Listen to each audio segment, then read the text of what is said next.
Very good evening to all of your students. तो हम लोगों ने पिछली क्लास में द थीव्स स्टोरी के कुछ पैरास और पढ़े थे, तो उससे जुड़े कुछ क्वेश्चंस मैं आप लोगों से पूछती हूँ। पहला क्वेश्चन है, where do Anil live? Second, what was taught to Hari Singh by Anil?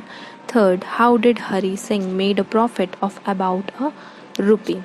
Fourth, in which way did Anil earn his livelihood?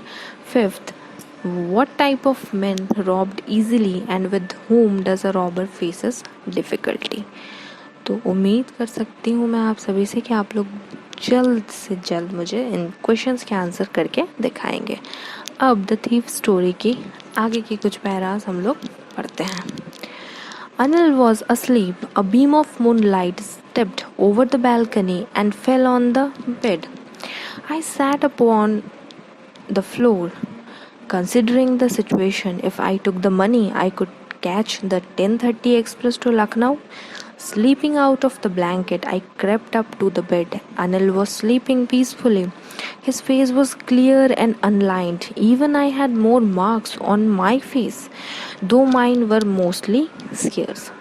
अर्थात अनिल सोया हुआ था। चंद्रमा की एक किरण बालकनी को पार करके बिस्तर पर गिर रही थी। स्थिति पर विचार करते हुए मैं फर्श पर बैठ गया। यदि मैं पैसे लेता हूँ तो मैं लखनऊ के लिए 10:30 बजे मतलब 10:30 बजे वाली एक्सप्रेस गाड़ी पकड़ सकता हूँ। कंबल से बाहर निकलकर मैं बिस्तर तक रेंगता हुआ आया। अनिल शांतिपूर्वक सो रहा था। उसका चेहरा साफ और चिंताहीन था, जबकि मेरे चेहरे पर उससे ज्यादा निशान थे, यद्यपि मेरे निशान ज्यादातर घावों के थे। Next para, My hand slid under the mattress, searching for the notes. When I found them, I drew them out without a sound. Anil sighed in his sleep and turned on his side towards me. I was startled and quickly crawled out of the room. When I was on the road, I began to run. I had the notes at my waist, held there by the string of my pajamas. I slowed down to a walk and counted the notes. 600 rupees and 50s. I could live like an oil-rich Arab for a week or two. When I reached the station, I did not stop at the ticket office. Within bracket, I had never bought a ticket in my life, but dashed straight on the platform. The Lucknow Express was just moving out.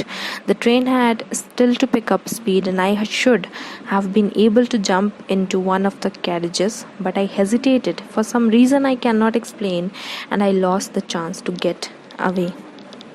अर्थात मेरे हाथ रुपए तलाशने के लिए गद्दे के नीचे गए। जब मुझे वे मिले, मैंने बिना आवाज़ किए उन्हें निकाल लिया। अनिल ने नींद में एक लंबी सांस ली और मेरी तरफ करवट कर ली। मैं भौचक्का रह गया और मैं जल्दी से रेंग कर कमरे से बाहर निकल गया। जब मैं सड़क पर आया तो मैंने दौड़ना शुरू कर दिया। मैंने ये नोट अपनी कमर पर पैजामे के धागे से बांध लिए। मैं धीरे चलने लगा और नोटों को गिना। 50-50 के नोटों में 600 रुपए थे। मैं 1-2 सप्ताह के लिए तेल के एक अमीर अरब व्यापारी की तरह रह सकता था। जब मैं स्टेशन पहुंचा तो मैं टिकट कार्यालय पर नहीं रुका। मैंने अपने जीवन में कभी टिकट नहीं खरीदा था, अपितु सीधा प्लेटफॉर्म पर पहुंचा। लखनऊ एक्सप्रेस तभी आगे बढ़ रही थी और गाड़ी ने अभी तक गति नहीं पकड़ी थी और मैं कूदकर किसी एक डिब्बे में चढ़ सकता था, लेकिन मैं हिचकिचा गया। किस कारण से मैं बता नहीं सकता और मैंने भागने का मौका खो दिया था। Next paras. When the train had gone, I found myself standing alone on the deserted platform. I had no idea where to spend the night. I had no friends, believing that friends were more trouble than help, and did not want to make anyone curious by staying at one of the small hotels near the station. The only person I knew really well was the man I had robbed. Leaving the station, I walked slowly through the bazaar. In my short career as a thief, I had made a study of men's faces when they had lost their goods. The greedy man showed fear, the rich man showed anger, the poor man showed acceptance. But I knew that Anil's face, when he discovered the theft, would show only a touch of sadness, not for the loss of money, but for the loss of trust. I found myself in the maiden and sat down on a bench. The night was chilly. It was early November, and a light drizzle added to my discomfort. Soon it was raining quite heavily. My shirt and pajamas stuck to my skin, and a cold wind blew the rain across my face. अर्थात जब गाड़ी जा चुकी थी, मैंने स्वयं को सुनसान प्लेटफॉर्म पर अकेले खड़ा पाया। मेरे पास कोई विचार नहीं था कि रात कहाँ गुजारी जाए। मेरा कोई दोस्त नहीं था। मेरा विश्वास था कि दोस्त मदद की अपेक्षा समस्या अधिक देते हैं, और मैं स्टेशन के पास किसी एक छोटे से होटल में रुककर किसी को उत्सुक नहीं बनाना चाहता था। ऐसा व्यक्ति जिसमें मैं वास्तव में अच्छी तरह जानता था, वही था जिसे मैं लूट चुका था।